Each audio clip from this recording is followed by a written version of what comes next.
I know a lot of kids in my school check social media quite a bit and take it very seriously. And I know there has been competitions about like followers, likes, and posts of that type deal. So I think there's a lot of like competitiveness in social media.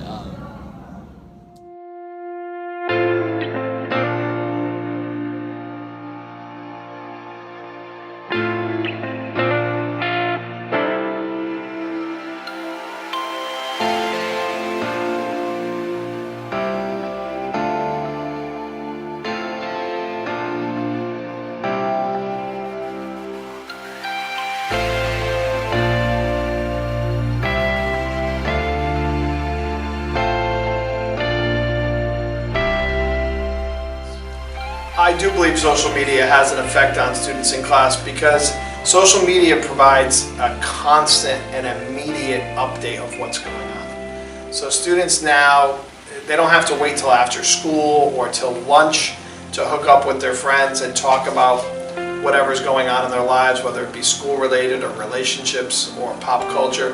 They have in their hand the immediacy of what's going on. So they always have a stimulus that's enticing them to look at their phones and look at their media devices. I can see the merits of banning social media in school. Obviously, we have instances of, if not cyberbullying, although we do have some cyberbullying, you do have that a random comment, whether it be on Twitter or Instagram or Snapchat, can either offend someone during the day, distract someone during the day, disrupt something during the day. So I can see the merits of banning it. What I would hope is that we can just keep teaching students to use it more responsibly.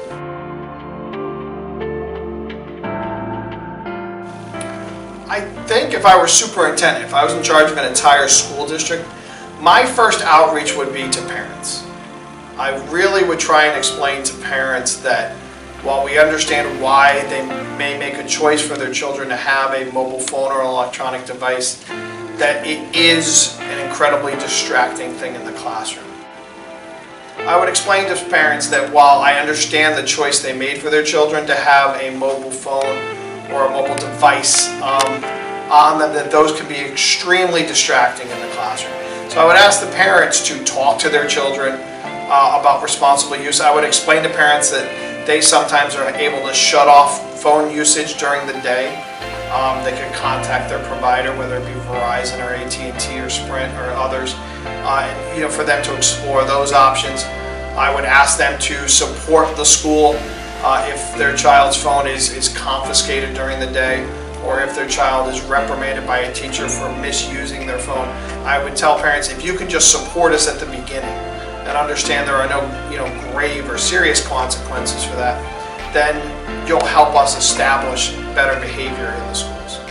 That would be my main focus if I were superintendent. I want to say yes, it does, because a lot of the people that you end up meeting could either be through social media, or that's how you keep in touch with people.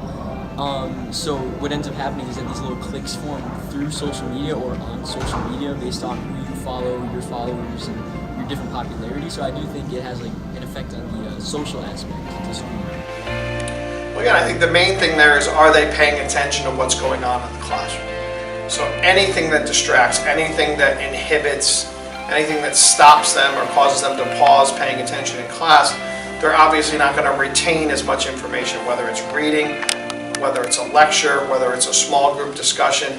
If they're off task, if they're not paying attention to the task at hand, then they're not going to remember or retain as much information, and they'll most likely perform worse on assessments and things like that. One instance is I'm the student council advisor here at Hamden High School, and there were rumors started on Snapchat and other social media that there had been improper voting in the most recent class elections.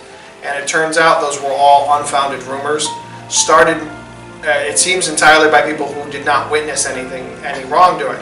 Yet because the rumors were out on Snapchat, many students in the building began to take the social media rumors as truth. And that caused us to have to spend 3 days investigating things to resolve the matter. So that obviously took me away from a lot of my planning time. It caused angst for some of the students who were running for class officers, and that they had to be involved in the investigation. So that's an instance right there where the rumor on Snapchat became the truth. And we then had to investigate for 3 days to disprove the rumors. So that's definitely a negative experience I've had with social media.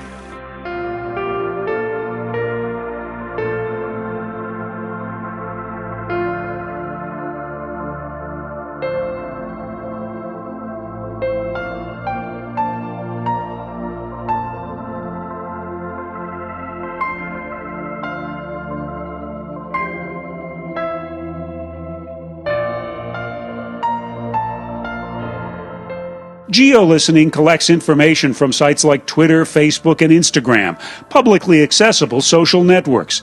In a statement, Geo-listening CEO told CBS News, "We don't monitor private emails, text messages, phone calls, or voicemails."